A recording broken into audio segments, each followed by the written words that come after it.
I'm gonna call it garbage because that's exactly what it's gonna become. Goodbye! Goodbye. And good riddance. Let me tell you a story.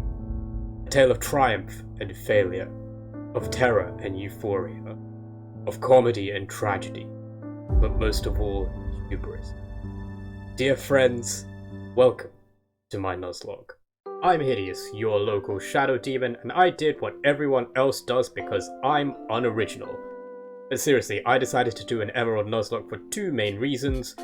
One, to revisit one of the great games of my past, and two, given that I am literally the best Pokemon player, I like to challenge myself when I play these games because I know how to cheese them too.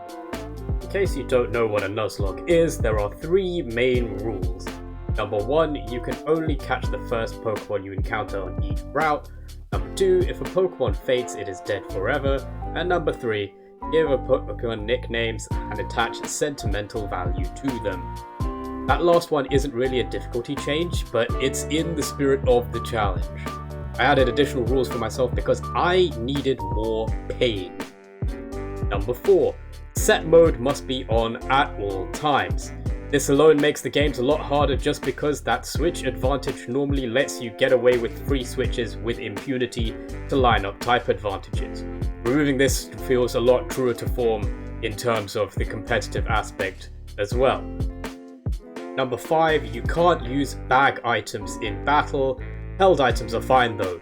You can only use the bag to throw Pokeballs at wild Pokemon. I feel like I shouldn't really have to explain this, but Pokemon is very easy to cheese with a combination of potions and X items. I just wanted to win this legitimately as opposed to, BSing my way through. Number 6, you cannot use gift Pokemon of any kind. You may only use Pokemon that were caught as per regular rules.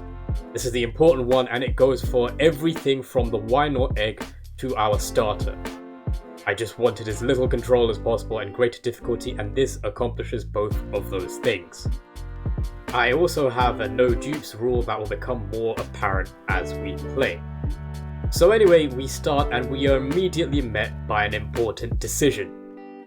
Okay, well, first of all, what do we think about this frame? I like this frame, but this is an interesting frame.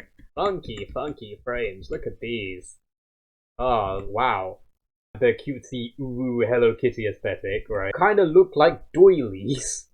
But seriously, because we've settled on getting rid of our starter, the only thing that influences our choice here is what we want May to have. The only fight with May that's relevant is the second one in Route 110, otherwise she's pretty uninteresting. At chat's request, we give her Mudkip by taking the Torchic, and in my own words, I'm gonna call it garbage because that's exactly what it's gonna become. So now we needed to head over to Route 103 to duke it out with May, but not before important discussions were had. You're Cecil, right? I'm somewhere in between Cecil and Degen. If you're asking me, would I let Cynthia step on me? The answer is yes. Look, I have a mighty need, okay? So we head over to Route 103 and I tempt fate with disastrous consequences. If you have a bad starter, that being a starter with lower than normal stats, like this fight becomes pretty difficult. I've totally lost.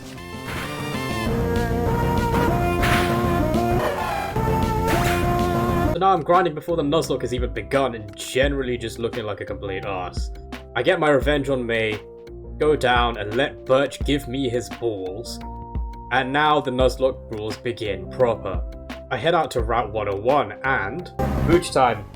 I got a Poochiena and named it Yellow, because as you'll learn, if my naming isn't being guided by my friends, chat, or VTubers, it's just super eclectic and very unscripted.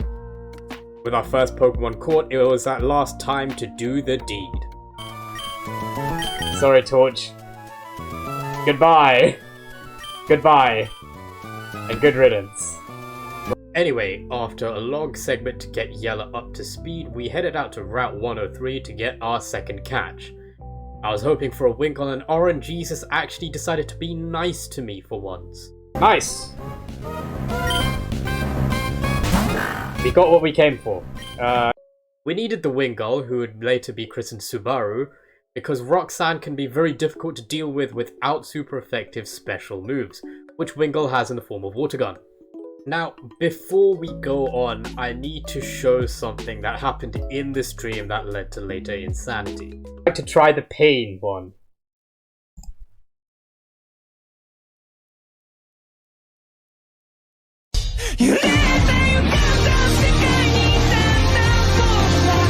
I just wanted to have a bit of fun. My viewers decided to go to war with my eardrums. No! Stop! Oh my god! Stop! If you hear Unravel in the later clips, this is why. On Route 102, I found a Zigzagoon and named it Cello, after the world-famous pretty boy VTuber and friend of mine, Cello Chestnut. Anyway, Zigzagoon. Zigzagoon, and by extension Linoon, is actually pretty good in a Nuzlocke setting because of its high speed, which lets it dispatch lower level threats without taking damage. Obviously it's not the best that this route offers, which would be Surskit if it was in Emerald. Game Freak, why? I just think it's neat. But a Linoon is fine too. So anyway, I move swiftly on, beating the trainers without instant, get to Petalburg, help a twig catch a twig, and get stalked by this creep Scott. I hope you don't mind me blasting through the rest of these sections because it's pretty mundane the way it goes. I advanced to Route 104 and encountered the single most important member of the team as of yet. Hey, fair enough. Taylor. Taylor is an excellent Pokemon in Nuzlocke because of Swellow's monstrous base 125 speed, accompanied with a respectable attack stat that can be doubled with Guts. Looking at the team at present, it's been clear that I'd be relying on Swift to carry us through the later portions of the game. We swiftly pushed into Petalburg Woods and came across a Cascoon. Cascoon, okay, so into Dustar. Cool. Named after our favourite moth mommy Juniper, Cascoon would soon evolve into Dustox with a lot of switch training. With good special bulk and typing, Juniper should be a reliable pivot in the early to mid game. Pushing through all the trainer fights, past Rustboro City and into Route 116, we encountered the last member of our suicide squad. Whismo. We'll make it work. Named after everyone's favourite loud pig baby VTuber. Nah. It's Luna.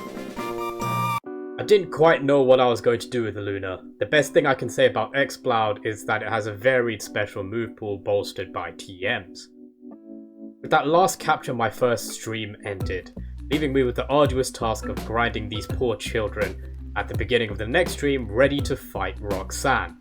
The next stream begins with me inexplicably ranting about babies for some reason. They're there, and I'm just like, well, I mean, you know, they are pretty cute, but like, you know, I think, you know, some of that cuteness might come from the fact that you know that, you know, that you know that a baby is pretty useless.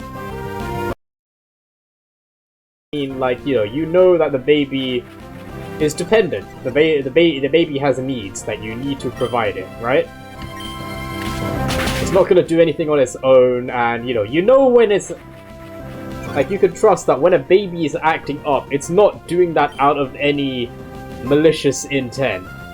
It's doing that because it doesn't know any better, and so you know you're much more amenable to that shit. Like, you know. Babies being useless might be their best quality. It's the same with dogs, you know.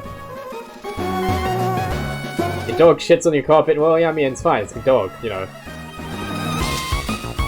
A baby shits on your carpet, you know, you're still not happy, but like you rock with it, you know. I shit on your carpet, then you've got issues, you know. And if you think I ain't shitting on your carpet, just you wait. Don't mess with me if you don't want dark matter dump on your soft furnishing. There was also more important housekeeping when it came to discussing the finer things in Pokemon. When I say Roxanne is best girl, I mean specifically in this game, because like the only other choices are Winona and Glacier and Phoebe. Phoebe is a very close second. Flannery as well, but like Flannery, it's gonna sound weird, but Flannery feels very on the nose for me. Flannery feels like the obvious choice, and I like them all. Okay, the more the merrier, right? But like it's just one of those things you can't describe. I think Roxanne takes it for me. So with that being said, we began our grind fest, and soon enough Juniper finally evolved into something useful. Oh, there we go. Whoops, I probably should have paused there, but hey. We got a Dustox now,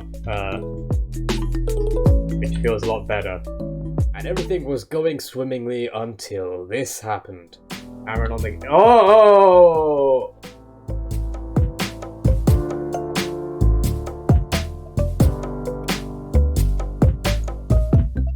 Okay. Through my own carelessness and not accounting for crits, I let Yella pass on.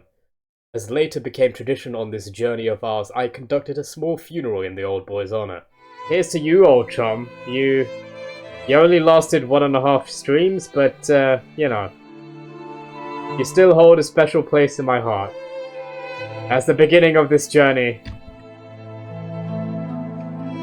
And, may your soul live on forevermore.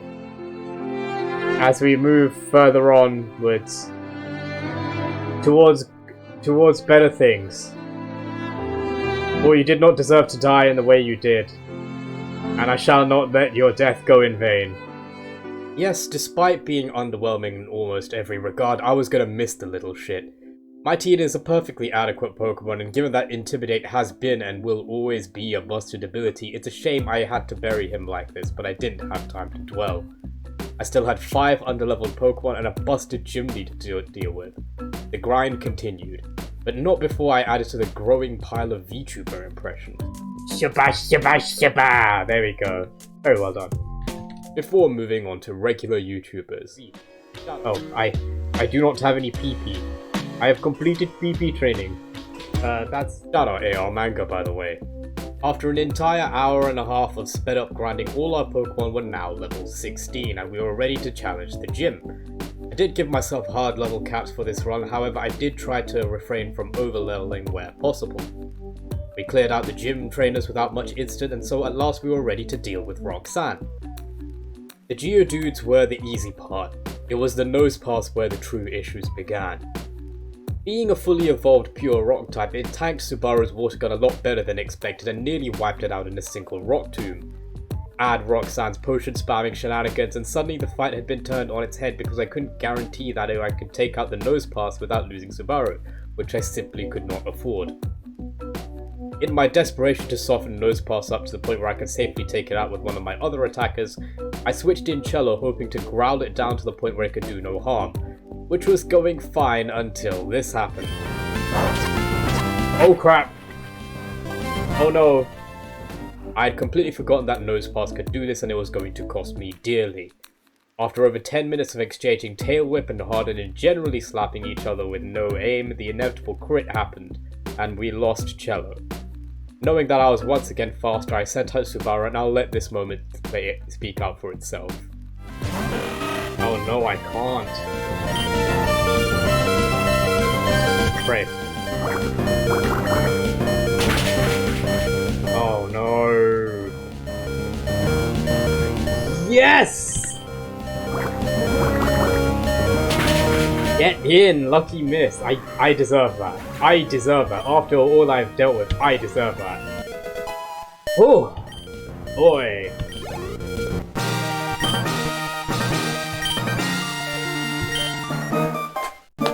Well played, Roxanne. You got one of my guys, but oof. With luck papering over my horrid misplay, I had finally won over Roxanne, having lost only one of our dearest team members. And of course we held another funeral. And I thought, you know, Cello would be one of the hitters of the team. And I really wanted him to be one of the hitters of our team because he's named after a good friend of the stream. Named after a good friend of the Void, and now, well... What can you say except, goodbye, old friend? What is there to talk about besides the memories that we shared with each other? Walking side by side. Finding treasure among trash. Both on the ground and in each other. After that, the rest of the stream panned out pretty uneventfully. We dealt with Pico's kidnap and the optional May fight before sailing over to Dewford and finishing up just outside Granite Cave. Having lost 2 Pokemon in as many streams, I dearly hoped this wasn't a sign of times to come. The next stream started with a massive fuck-up. I initially encountered a Makuhita in Granite Cave, but because of my own gross incompetence, I accidentally reloaded the game, so I had to redo the capture, getting a Zubat instead. There we go, and Zubat was caught. While Makuhita would have been a powerhouse capable of carrying us to the end of the game with ease, Zubat wasn't too bad either, just as long as we could deal with the early weakness. Esket, Crobat and Jet would be doing some serious damage to our opponents. Part of me still wishes we could have gotten Aaron here because you need to get yourself a goddamn Aggron. I knew that Brawly could be delayed all the way up until Flannery, but given that I had 2 trained up flying types and also a Dustox with Confusion, I didn't feel the need to grind before taking on Brawly. In my own words, I'm just going for it because, I mean, like, life is too short. Way too short. Pokemon Challenges once said that Dustox completely ate this gym up, and in playing it out, it was easy to see why. It could sidestep the defense boost from Bulk Up and Reflect using Confusion while also completely walling the fighting type moves thrown its way.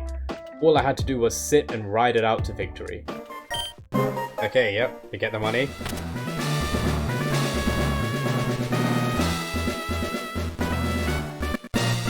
And the Knuckle Bash, let's go!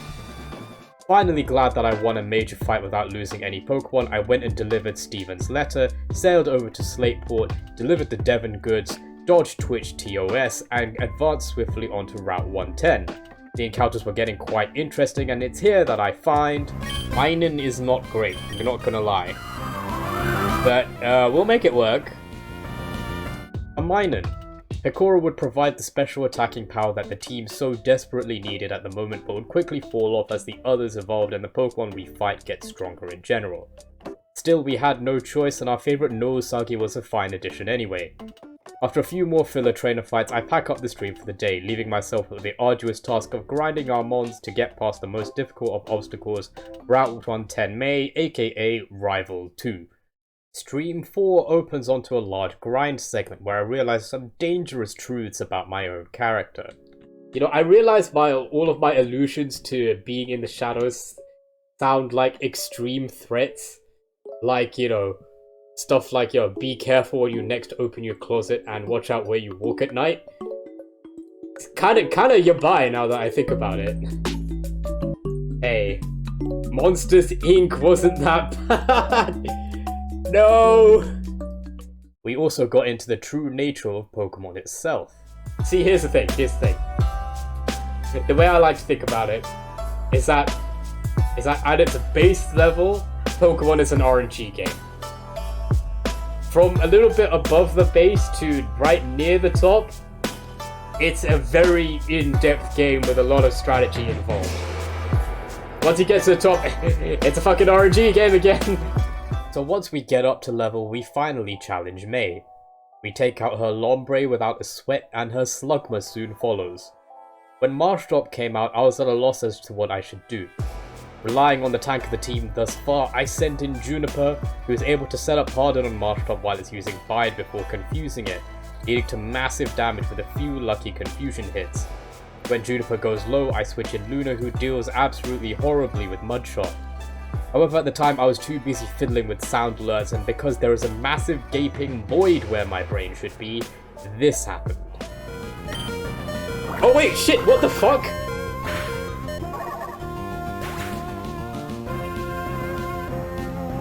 Oh my god. I'm so stupid. I cleaned up with Swift, but the damage was done. After the fight, I attempted to host a tasteful funeral. You were a solid member. Perhaps you weren't necessarily the most apt for fighting. Man! My point still stood. I didn't quite know what I was going to do with Luna, and maybe it was for the best that they checked out of this nightmare early. We pushed on towards Moorville and we bullied a child. I'm gonna bully a child. There we go. Goodbye, stupid baby.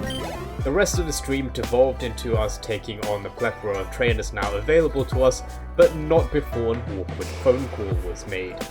Calvin, talk to me, buddy.